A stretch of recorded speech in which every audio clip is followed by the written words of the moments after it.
تو میں یہ عرض کر رہا تھا کہ ایک طبقہ وہ ہے جو اللہ کی رحمت کو بہت بنا کے پیش کرتا ہے، دوسرا طبقہ ایسا بنا کے پیش کرتا ہے کہ سارے مولوی جہنم میں جا رہے ہیں. تو بیچارے وہ مولوی جو آپ کو اسلام بتاتا ہے، جو مسجدوں میں نماز پڑھاتا ہے، جو بیچارہ اذان دیتا ہے، جو ایک طبقہ ہے جو دین کی خدمت کے لیے اپنے آپ کو فارغ کر کے بیٹھا ہوا ہے، اسی کو آپ نے جہنم میں بھیج دیا. ہاں ٹھیک ہے، ان میں کچھ غلط بھی ہوتے ہیں، میں مانتا ہوں کہ جہنم میں بھی جائیں گے. ایسے ایسے لطیفے لوگوں نے الٹے الٹے بنائے ہوئے ہیں کہ وہ ایک صاحب مجھے لطیفہ سنانے لگے کہ جو ہے نا وہ ایک آدمی کو خواب آیا، وہ جنت میں گیا تو اس کو کوئی حور ہی نہیں مل رہی.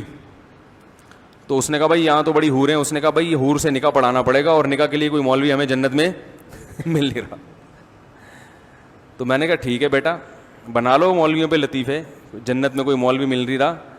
تو میں اپنے طلبہ سے کہتا ہوں جو ہمارے مدرسوں میں طلبہ پڑھتے ہیں نا، میں کہتا ہوں اس زمانے میں 8 10 سال اپنی جوانی کے بہترین ایام فارغ کر کے دینی تعلیم حاصل کرنا 24 گھنٹے کے لیے، یہ ظرف کسی دوسرے مذہب والوں میں نہیں ہے. میں کہتا ہوں ٹھیک ہے کوئی عملی کوتاہی بھی ہوگی، لیکن اللہ تمہارے اس عمل کو انشاءاللہ ضائع نہیں کرے گا. یہ بڑے قربانی کی بات ہے کہ وہ دور جب آپ کمانے کے قابل بنتے. میں جب مولوی بننے کے لیے آیا تو مجھے پتا ہے میرے کیا جذبات تھے. میرے دوست کوئی ڈپلوما کر رہا ہے کمپیوٹر میں، کوئی پاکستان نیوی میں جا رہا ہے کمیشن آفیسر، کوئی آرمی میں جا رہا ہے، کوئی یہ کر رہا ہے. ان کو دیکھ دیکھ کے ہمارے بھی بڑے جذبات ہوتے تھے کہ ہمارے بھی پر لگے اور ہم بھی اڑ جائیں.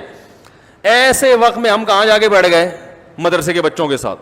تو وہ جو میرے ذہن میں شیطان وسوسے سے ڈالتا تھا نا کہ یار ہم تو ترقی میں پیچھے.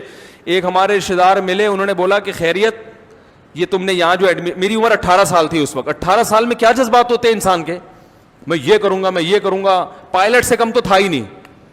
کیا بنو گے پائلٹ؟ 15 سال تک 13 14 سال تک پائلٹ بننا تھا. 16 17 سال میں ہم نے کہا یار پائلٹ نہیں بلکہ کوئی 18 یا 20ویں گریڈ کے کوئی اور آفیسر بن جائیں گے.